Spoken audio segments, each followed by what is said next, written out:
Hi guys, my name is Selim Murtani. I'm a senior sales engineer for the Benelux region. Today's presentation is all about VMProtect 7 to show you the key features, the new technology ideas we are actually implementing in our new products, and to give you the best practices and how to install this application in your environment. This product has been launched the 6th of March 2012, and what you need to know, actually, VMware vSphere environments will be fully backed with the application VMProtect 7.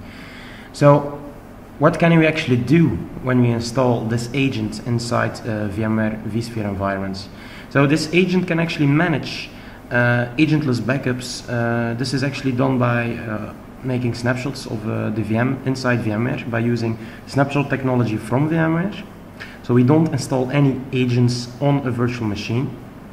What we can actually do is actually make a full recovery of a virtual machine. We can do also file and folders recovery from that virtual machine that has been backed. So it's an exact image, a full backup of that virtual machine. What does it actually consist of? It consists of the guest operating system that could be like Linux, Windows machine, Unix, or whatever. At the same time, all the configuration files and applications are inside of it, the resource pool, the VApp properties from VMware, and the data store settings. So we have the full config from the CPU, memory, hard disk, fully backed, and ready to restore in case of a disaster. What you need to know, there are two ways of installing it. You can, on the left side, you can see you can install it as a virtual appliance, or on the right side you can install it as a Windows service. So the Windows service, we normally install it on a physical server box where we install Windows as well on it. The virtual appliance is actually a prepped OVF template by Acronis with Linux basis on the background, and on the front end you will have a website to manage your backups. So what you need to know, you don't need to have a license of Windows when you're using the virtual appliance. So this is also beneficial for your environment. So this slide shows you again the advantages of installing it. So I will just open this quickly. Voila. What you need to know, you can actually put it inside an ESX host as a virtual machine, virtual appliance, which will manage and back up the VMs on the same host, or also the VMs on a different ESX host. So for this example, you don't need to have a vCenter. You can actually have separate ESX hosts, or you can actually manage one vCenter and multiple ESX hosts. What you need to know is that one agent only manages one vCenter. So this is really key to know. Another scenario is actually installing it on a physical box outside of your VMware environment, which will have actually the full load of the environment, consisting the backups. A big difference between the virtual appliance and the Windows machine is that here we can actually use domain credentials to log on to, and this one we actually have a fixed username and a variable password. So it's like a router, like an example, you know. So outside the ESX environment, we install the service agent, and that agent will manage the different ESX hosts. So this is actually a slide to show you the architecture of VMProtect 7, how it actually works. So let me explain you this slide. So VMProtect 7, when we actually manage it from the web-based browser, we actually ask VMProtect 7, like example, make me a snapshot of this virtual machine inside that certain ESX host. How does it actually works? We make a request to VMware. The vSphere API data protection will actually make a full snapshot by having this. We'll make a full snapshot of the virtual machine. This will be actually mounted as new virtual disks. The snapshot virtual disks, not the original one, will be mounted to the agent, and then actually the following procedure will happen. We will make an image of that snapshot. Once that image is done, we will kick out that snapshot, so you don't have snapshots left in your snapshot environment from VMware. We will then do deduplication, and the always incremental engine will be applied to it. We will have a compression engine as well to reduce the storage consumption.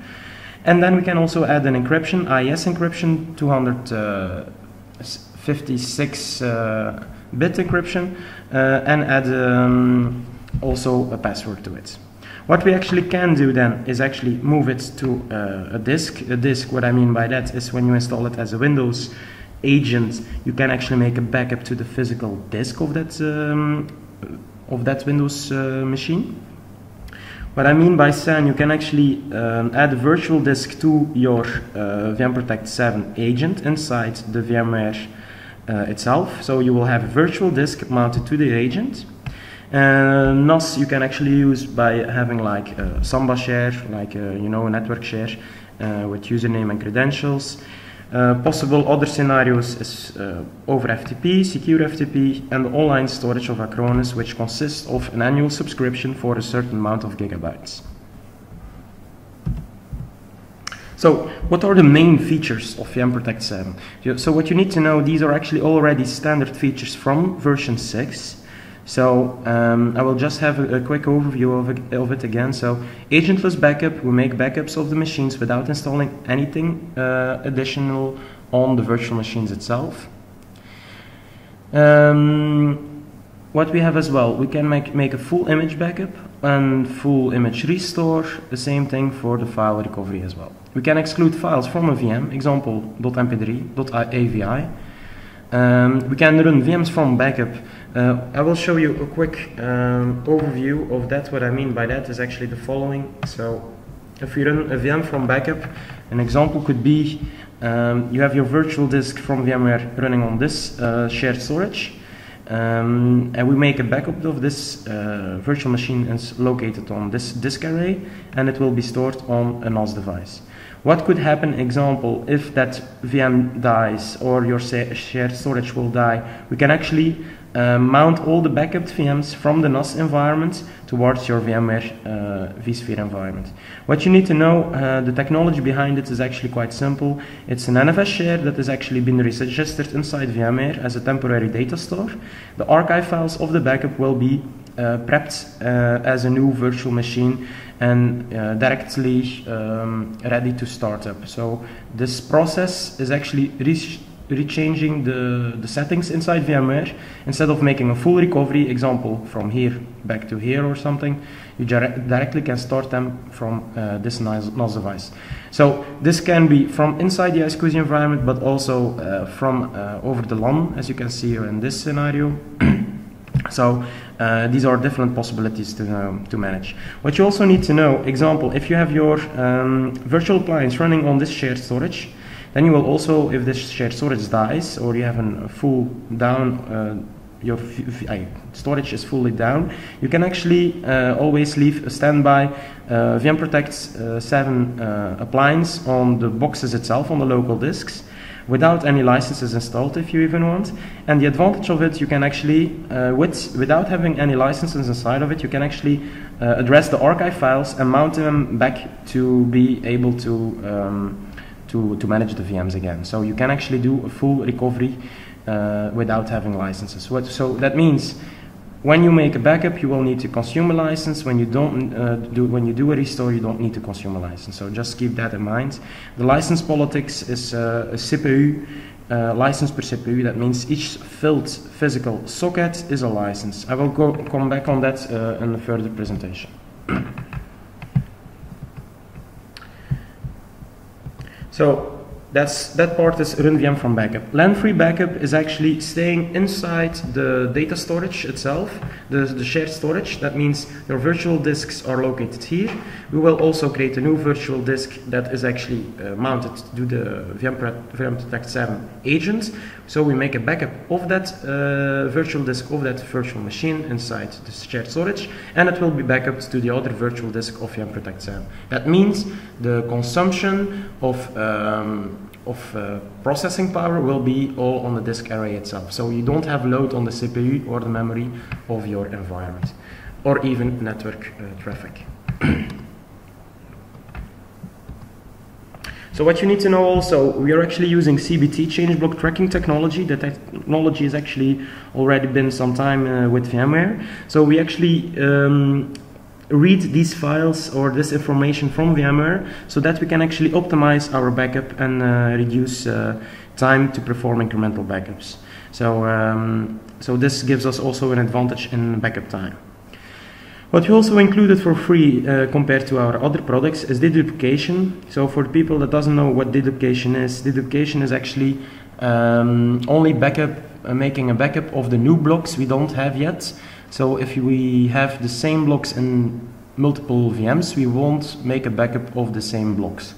This will give us an advantage on storage consumption, but also on the network usage as well. So just to give you an idea. So two different approaches of backup. So we can have a grandfather father-son principle and an always incremental principle. So what you need to know on that part is a grandfather father-son gives you an advantage. Like example, you say I want to have 5 different dailies, 7 weeklies, and 12 monthlies. So this gives you like an advantage. You say I only need to have these versions, the latest, and all the rest can be automatically cleaned up. With the always incremental part, it's actually a full width always incremental, so we're not reverse incremental. The interesting on that part is when it needs to free space during a certain policy on the cleanup scheme, it will actually free the blocks and do a sort of a consolidation. And so this is quite a fast way of having always the always incremental scheme. So the new features in version 7 compared to 6 are actually the following. Replication, ESXi bare metal recovery. We are actually quite new with this idea, so this is actually key to Acronis for the moment. We can actually do granular recovery of exchange data. We can actually create a disaster recovery plan, and we can do a full integration with vCenter, vSphere environments. So I will go on to that part a little bit further in the slides to explain you more in details the features.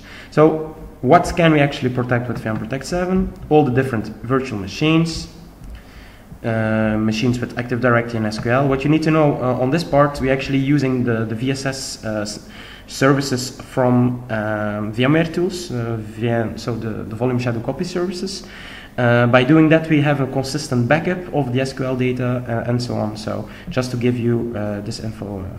By Exchange, we can actually do a full granular recovery of the mailbox or the mailbox itself on email basis, calendars, contacts, and so on. So I will go on that part also a little bit later. So all different virtual machines, so it doesn't matter. What you just need to know on granular recovery of files and folders, with Windows and Linux we fully support granular recovery, so just to give you that idea. What we actually have is ESXi bare metal recovery.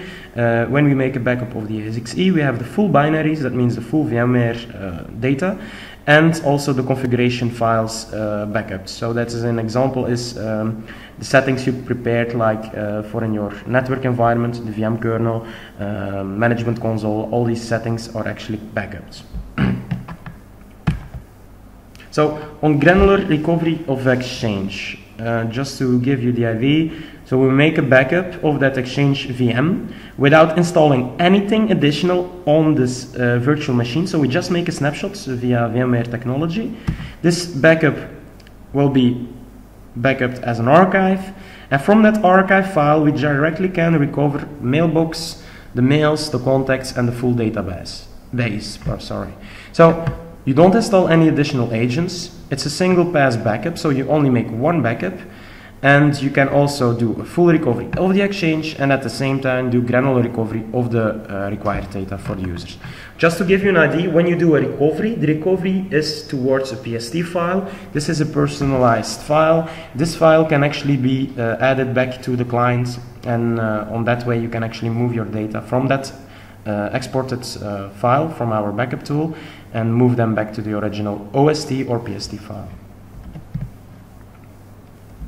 Replication. Replication actually is quite simple. You make a sort of a snapshot of the first virtual machine on the first physical host, and that snapshot will be restored on another ESX host, and also possible to restore it on a different shared storage. So you can actually have 2 different shared storage and have this replica moved on 2 different sites. Same thing in the other way as well. What you need to know, the features of the replication itself, we have a failover replica. That means when this virtual machine is running, and it's hanging or having an issue for some kind of reason, you just can actually manage it from VMProtect 7 and say like fail over to this replica that's in standby on this ESX host with a time difference example of 50 minutes. And you can just power it off and it will power this one back online. So this is quite a nice feature. What you also have is fail back. That means making a replica back from this machine here towards the original location. And when we do a fail back, it will also make a new snapshot. So it will also ask if you want to make a snapshot back from this machine towards the original location. So a replica is only one copy, one exact copy of the original virtual machine. So just to have an idea. So different ways of approaching on the recovery part, recovery of a virtual machine. What you just need to know, there are three traditional ways. The traditional way is making a backup and doing a full restore. What are the advantages? You can have deduplication, compression, and so on that archive file, and you can have multiple versions to choose from. What you have on this one is run VM from backup, so you can directly mount it from an archive file, so you don't do a full restore. This one has also multiple points in time you can actually mount. So this is actually quite fast as well. But the fastest is actually a replication virtual machine. That means it's a machine in standby modus. It's an exact copy as the original VM. So when the original dies, you just power on the one in the replica. So this is quite fastest. ESXi bare metal recovery. So just to give you an idea on the technology, what it actually is, I will open this quickly. So we make a backup of the full ESXi config files, meaning the settings on the CPU, disk, memory, network, and so on. The virtual machines are backed separately. So we have a backup on the config files and a backup separately for the VMs. So we have this located in one archive file, around 250 MB. This archive file can be restored to a new different ESX host, meaning example from Dell to HP or something, and you can actually reassign the settings from a network from the network environment from the original ESX host back to new network physical adapters. So you don't need to reconfigure everything from scratch again. Just for your info, we support for ESXi bare metal recovery the 4.1 and version 5. Making backups with VMProtect 7, we support from 4.0, 4.1 and version 5. So the backup process is an online process. The restore process is with an offline process with a bootable media. So we just put in bootable media, go on the network, go locate the archive file and restore that archive file on a new ESX host. So VMProtect 7, it's manageable via a web browser, so you can actually have whatever device you can imagine where a browser is located on with a network connection. You can actually manage your VMProtect 7 from that device. This is actually for the people that are more in the retail business or actually install services, just to give them a good idea how to position Acronis with VMProtect 7 when selling VMware Essentials. So just to keep in mind, what's interesting is the Essentials kit is a basic kit of VMware. It's around about 500 euros. This kit does not consist, like in the vSphere Essentials Plus kit, does not consist high availability feature, data recovery, and vMotion. So what we could actually add to that little kit, the Essentials kit from 500 euros compared to 5,000, we can actually add the high availability feature with Replication of VMProtect 7 and the data recovery by the full backup tool of VMProtect 7 as well. So the vMotion part for the people doesn't really need it or don't want to have that price paid for just that feature in addition, are actually better off by using the simple Essentials kit with VMProtect 7 compared to a full Essentials Plus kit. So what you need to know on the data recovery option of VMware, the data recovery option has a limitation like 500 GB maximum to store the snapshots. And the data recovery is fully integrated with vCenter, which means if vCenter goes down, you have no longer snapshots to restore. So this is also very important to keep in mind. So data recovery, can be replaced by replication by the VMProtect 7 tool. The replication part of us can actually also be the high availability from the Essentials Plus. Just give you an idea. On the pricing, what you need to know, per physical socket that has been filled in your server, you will need a license. Example, 4 sockets, 2 filled CPU sockets, that means 2 licenses. So 399 euros list price per socket, filled socket. We have also an Essentials bundle for 6 CPUs, which consists of 1,995 euros. Actually, it's almost 1 license for free. This can only be bought when you have an Essentials kit. So you have to have a way to show you that you already bought an Essentials kit, so you can actually have this license included. Give you a pricing difference on the Essentials kit of VMware and the Essentials Plus. The Essentials kit is around about 500 euros, and then the Essentials kit is 4,893 euros. What you need to know, if you just buy the Essentials kit of VMProtect 7, it's almost 2,000 euros, and you add it to the 500 euros of the Essentials kit, you will only pay around 2,500 euros compared to the Essentials Plus. The only thing you won't have is a VMware vMotion feature, so just keep that in mind. Voila. So now I'll actually show you the installing process. So this package is around 200 MB, as you can see, just been downloaded. When I execute the installer, I will get this pop-up window, and then you have 2 ways of installing it. So you can see it's a virtual appliance and at the one side, and the other side is installing it as a Windows Service Agent. So in my demo, I will show you the virtual appliance, how to install it. So just click on it. I agree on the terms. In this part, you can actually type the vCenter or the ESX host. In my case of the demo, I will type in my vCenter environment. Just for your info, I tested with version 5 and also with the appliance vCenter, and it works perfectly. So there's no problem with that. In case you have a version 6, as you can see on this window here, you can actually do an update from 6 to 7, or you just deploy it as a new virtual appliance.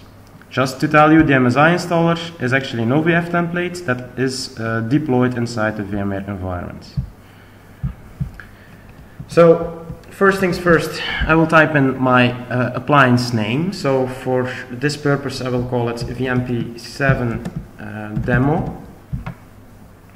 And then you can say on which ESX host you want to have it running. So in my case, I only have 1 ESX host, so I'll put it on this one. But if you have vCenter with 3 ESX hosts, example you will have is a 125, 126, so you will have a bigger list.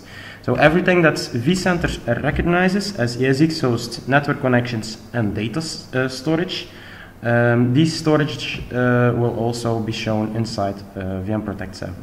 So which network connection for my connection, my storage, where I want to install on, I click next. In my demo, I will leave it as DHCP, participate, and we do an install. At the same time, now I will go to my vCenter. As you can see, I'm deploying an OVF template. Once this OVF template has been deployed, as you can see here, VMProtect 7 demo, it will actually start it, and you can have a look. Give me a second.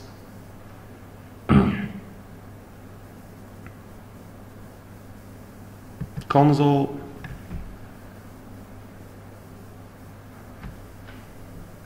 So as you can see, the agent is starting. The agent is actually Linux based, also including the agent for making the commands to VMware to make snapshots, and also with the web GUI. So just give it a little bit of time. Once it's fully started, you will see that the installer will also finalize, give you an IP address received by the DHCP server with the default username and password to log on to. So as you can see, power on completed. This is actually the view of the console. The console is actually the settings you can have on the VMProtect 7 agent. That means you can actually modify the IP address via this window, also the name of the virtual appliance, and add storage to it. What I mean by storage is actually the following, just to show you. You can actually mount a virtual disk, edit settings, you add a new virtual disk as a new backup location. This can be on a different data store as well. I will put it on my local in my demo purpose, whatever size. This is just for the demo part, and we create it. Now it's binary configured, and when I go to my console, I do a refresh. The text should disappear, and now you can actually create a new virtual disk. Voila. Test. This virtual disk is actually a new backup location recognized by the agent as a local disk. So this is how you can actually do a LAN-free backup. Alright? Now back to the installer, you can see it's been installed. It's actually this IP address with default username admin and password root. So just to give you an idea, this is already a prepped console. I will just give a new one. Give me a second.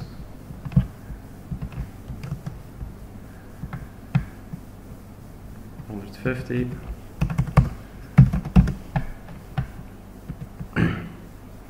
So this will be the first thing you will see. First things first, you don't need actually directly to configure the license. You could do it.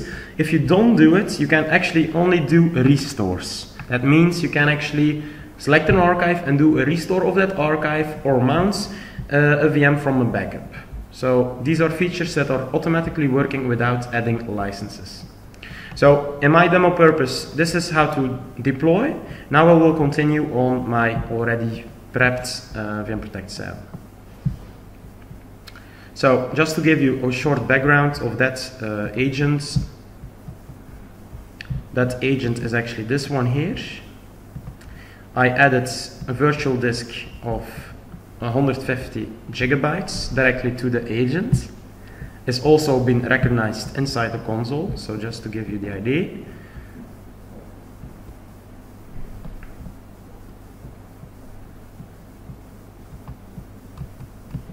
Voila. You can have multiple disks, virtual disk mounted as well, so you can actually choose from. Now, the IP address is the 148, so it's this one here. Now, this is actually the GUI. So this is fully web-based, quite fast as well for web-based GUI. So you can actually have your tasks in the main window. That means the replication tasks. The backup tasks will also be shown here. The statistics of the full week, example, where it's been filled, success rate, and so on. The storage location, meaning for the backups, how big it is, how much space left. The different vCenter, if you have a vCenter, and the different added ESX hosts, the mounted VMs, that means run VM from backup, the replicated VMs, how many versions there are replicated, the different recovery points in time if you want to do a recovery. So this is what you see on the dashboard. What you need to do first, what I like to do actually, is go on configure page. For the guys that don't edit the license, we just add a license. Just put inside a license.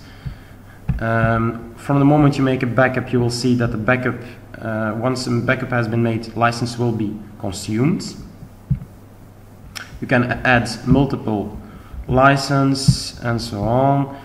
Also on the ESX host, if you configure, you can have a vCenter and add different ESX hosts on it. Just keep in mind, one agent manages only one vCenter and multiple ESX hosts.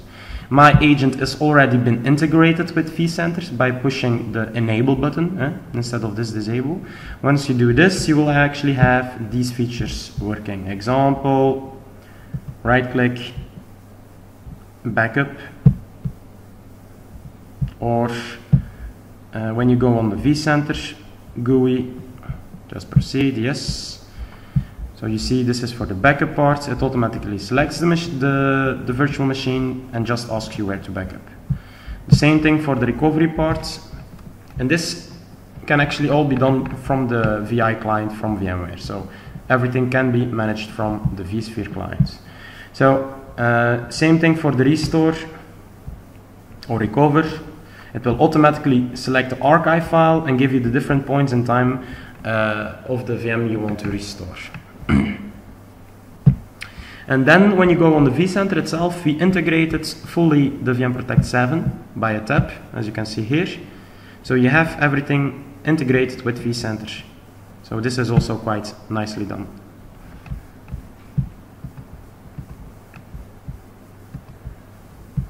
So this is all by enabling this button with vCenter. Back to the configuration page.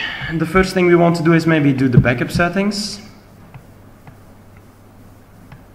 So we can actually have password enabled on the archives. Also add IS encryption if you want. This is default settings for all the backups. You can have automatically certain files excluded if you want. MP3, AVI, and so on. Compression level, just to give you an idea. A virtual machine, 30 gigs, C drive, 40 gigs, D drive, with total used data recognized by Windows 15.5 gigabytes will give you in a normal compression as a full backup 6.8 gigabytes. With the maximum compression it will give you around 4.8 gigabytes. So it's quite nice. The time difference for that backup was around only 30 minutes addition, something like that, maybe less, so just to give you an idea. There are error handling, different attempts he needs to do. The disaster recovery plan is actually an A to Z documentation to show you how to do a full recovery from a virtual machine. Example would be go to the GUI of or the website from VMProtect 7, select that certain archive on that certain network device or network NAS, and then do a restore to that certain ESX host. It's a full plan to show junior personnel or to have for legal purposes or for projects to show them how you have a full recovery of a disaster. In case of failures or succeeded backups, you enable it here. Just type in email address, email address. So this will send you notifications of the job. You can also enable SNMP traps if you want. And then the last step is actually enabling or disabling deduplication in case you have storage deduplication, so you don't use software deduplication. And then enable change block tracking or disable change block tracking. So these are the default backup settings. On the restore part, we go also with the same thing. The only thing maybe is different is actually if you want to power on automatically a VM, and the exchange settings just to tell him where he needs to temporarily mount the data from an exchange server so that he actually can recover the mail data. So that's actually it for the configuration. Maybe for the users that want to change username and password, just go to the agent password. This is online subscription to make a backup to the cloud of Acronis. So that's it actually. Then the last two tabs left is actually the Actions tab and the View tab. So the Actions tab, quite straightforward. We make a backup from a virtual machine from a certain ESX host. Example is this. Then you say where to backup. As you can remember, I added 150 gigs virtual disk to that agent or that virtual appliance. So this is this disk recognized here. And then you have an archive inside that virtual disk. So you can actually select the same archive and it will add it to that same archive. Or you just create a new one. What you need to know, if you add it to the same one, it will be deduped, done an incremental backup on it, so has some advantages as well. So just I will select the original one, I think.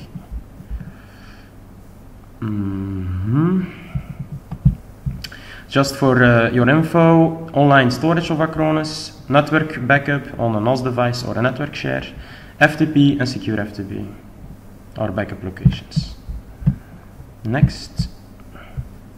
This is the backup scheme, so you can say when you want to make the backups, at what time on the day, or even every 30 minutes or whatever. So just for the demo purpose, I will do run on demand, but I'm just going to show you something else first. So you can actually enable Exchange Aware. That means you will say which VM is running Exchange servers. You have to select that one. Then on the automatically delete all backups, you can actually enable the GFS grandfather father son principle, which will give you like keep these backups, minimum these backups always. So just type in how many versions of daily, weeklies and monthlies you want to keep. Or the simple backup scheme, classic, I just want to delete data older than that many days. Now going back to this one, run on demand, save and run. So when we go now look inside VI clients, it should be asking a snapshot. Just give it a little bit of time.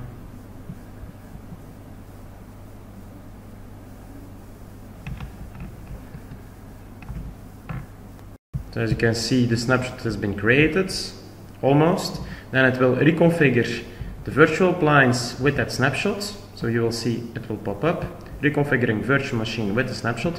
What it actually does, I will show you quickly, when you go on edit settings, it's actually adding the virtual disks to it. So that's, it's able to back up these snapshots. So you can see Acronis VMProtect is making the backups.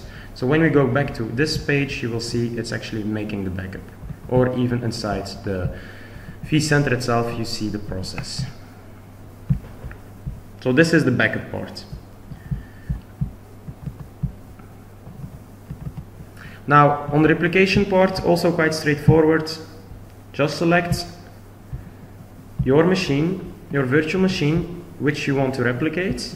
And then you will have to say to which ESX host recognized by VMProtect. So that means if you have multiple ESX hosts, you select which one you want in your environment to replicate to. It's just an exact copy. And then also select which data store that has been recognized on that ESX host where you want to restore your data to. Physical data, really. So the meaning, the blocks. And then as a suffix, you will see a VM replica on the back of the name of the VM, with a certain also time delay between the original and the replicated VM. So you can have like 30 minutes as a time difference. Click next. And just give the title of the task and do save and run. Once this is also done, you will see in the VI client the following. So you will have a name of the VM with replica on the end. So it's just a standby machine. In case the original one dies, you just power it on. So on the restore part, also quite straightforward. Just select an archive where the VM is located in and do a restore. Just the only thing you will have for that VM, you will have different points in time. So now it's searching the location. It's actually opening the archive file, reading out what is actually located inside that archive file, meaning the different virtual machines. By selecting one of the virtual machines, you will have the different recovery points in time. So once you selected the recovery point in time, you can actually do the restore from that point in time towards your ESX environment. So now it's loaded. So we just select the virtual machine, which one we want. Click on the right, and then it will start loading. Once the loading is completed, you will see your virtual machine. This is always the latest restore point in time he recognizes. So this is from that archive. This one, we just select the recovery points, and then on that point you will also have different points in time. So that means if you want to go earlier than that point in time of that certain virtual machine. So normally you will have different points inside this view. The one I selected, I only have one archive, or one point in time, so that's also the reason why we only see one. So that's it. Click next. Then you will say on which location you want to restore. So again, you could have in this view multiple ESX hosts, which data store, which resource pool, restore as the original, or do a new tin provisioning of the disk. Click next, give the task name, and say run now. That's it actually. So that's the restore part. For the exchange recovery, what you will have to do is select an archive, select the virtual machine where the exchange is located in, and then you could actually do a restore of data. For the demo purpose, I don't have an exchange installed, so I'm just gonna show you the view. So what you will have actually is the location of the archive. It will say which virtual machine it recognizes with Exchange server on it. Then you can say what you want to restore, like mailbox content. And then once you select that, you will have the different recovery points in time of that part. And then you can actually say, once you select that one, which mailbox you will need. And inside the mailbox, you will see the different folders, calendar, contacts, and also the mails. Okay. Then, as you can see, items will be downloaded in a self-extracting exe archive, which can be later imported to a PST file. So you can actually export it as a PST file.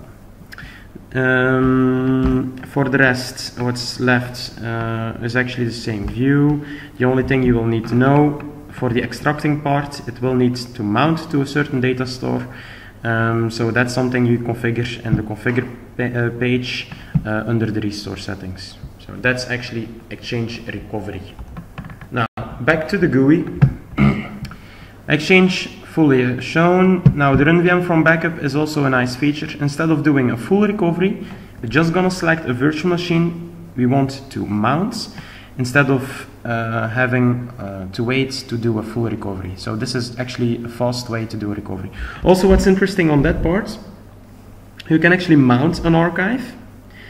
That archive can be used to do updates, meaning a certain virtual machine you want to do updates on, you want to reinstall some applications, but you don't want to do it in a production environment. By doing this, you can test it on top of the read-only file of the backup file, do the changes, and then say save and unmount, and what it will do, make a new incremental backup. So this is also a nice feature. So once it's loaded, you select your virtual machine you want to mount. Then it will load again to show you the recovery points in time. Once it's loaded, you select your archive points in time, click next, on which ESX host you want to run, select which resource pool you want to leave it running. I will say under the lab pool example, give it a postfix name, the data store, and click next again. You could say directly power on, run now, and that should be working. Run now. It's already been mounted. Okay, that's why. My bad, guys. So don't mind, just to show you, I already mounted that same point in time, so that was actually a little fault of myself. So just to show you, it's already been mounted. I actually forgot to unmount it first, but that's also the reason why. So once this is mounted, maybe I can check if I can select another one, the vCenter one, just to show you it's actually really working. So the failure was because it was already mounted, so it's not an issue with the product, it's just a bad usage of the user. So now again, I will say, this one I want to remove, I want to mount the vCenter one. I will do again the tests. Do I need to check this one as well? Resource pool, I think this is all done. Okay, let's try again. So you see, it just continues. So again, it was not an issue, and because you see, the test backup was already mounted, so that was the reason why we had a failure. Now going back to the VI client, you will see, it actually is mounting my vCenter here, you see.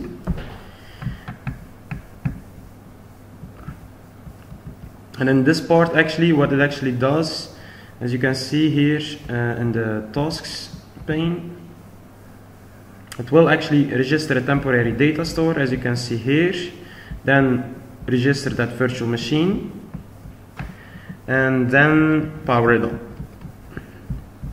So let me go back to the GUI. It's still mounting. But also two interesting features on the mount part. You can actually make an isolated network environment. So that means create a new network adapter inside VMware without any physical adapters connected to it, so that you can have a local network. Once that's done, you can actually mount them all to that network by doing, example, edit settings, change the network settings and say internal network. So this is mounted inside the internal network. And then you can actually do a test of the full environment running inside an isolated network from the physical or the production environment. So that's something really interesting to do as well. Also for the recovery part, if you want to recover large amount of data, just mount it, change the IP settings, host name to be sure, put it inside the production environment and make a copy of the data from a point in time towards the original production machine. So this is also a feature you can actually use from. And then once you did some changes, or you say this is my new final machine with the changes on top of the backup, you could say save and unmount, and it will make a new incremental, and that incremental can be restored on top of the original production machine. So I will just do an unmount here, so it will be removed. You see powering off, unregistering and deleted. So that's it actually, guys.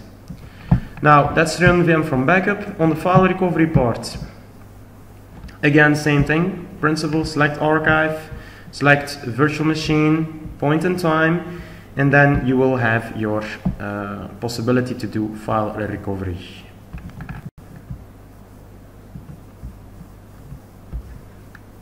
And then next, and then it will actually show the contents of the point in time with the folder structure. The same goes for Linux as well. And then select the folder you want to recover, and you just ask as a download file, and the download file will actually start, as you can see. You can save as normal C drive. Then it says completed, open folder, and then you will have this view. 1 second. So you will have the locations folder and then the folders underneath it with certain data inside of it. So this is for data, example, less than 3 gigs or something.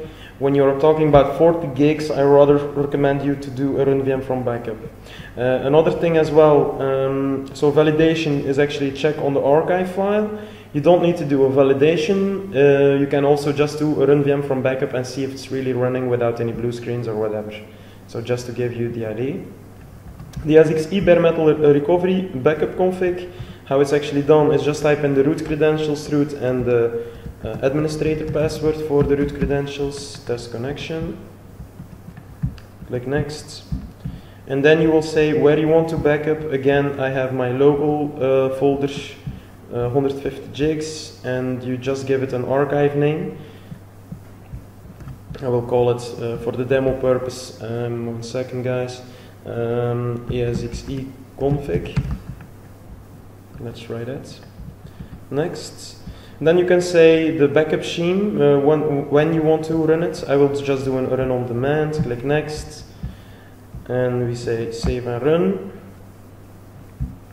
Again, you will see it's asking for the following. If you want to download the bootable media builder, the bootable media builder is actually an application around 150 MB.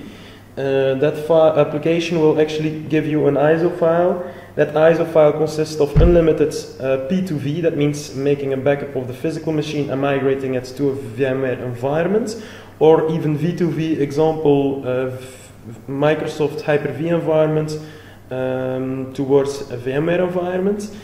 And also on that bootable media, you also have the ESX bare metal recovery, meaning if you want to do a recovery onto a new physical host, by putting into the bootable media and selecting the archive, you can actually do the recovery of this backup.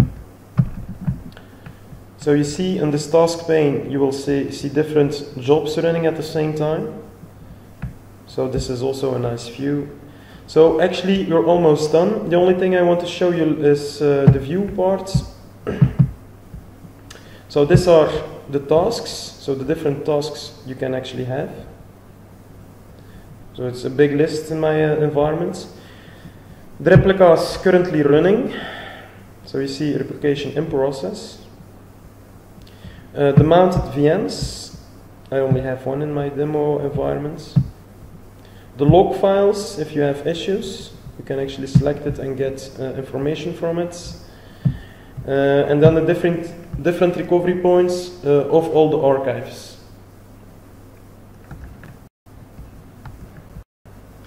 So you have here the different VMs recognized, also the ESXi configuration settings.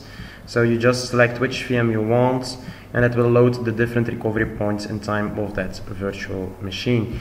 And then on the recovery points tab itself, you will see what you could do with it. You can actually do a restore of that recovery point in time, file recovery, a validation check, or really delete that point in time as well. So these are actually almost all the features inside VMProtect 7.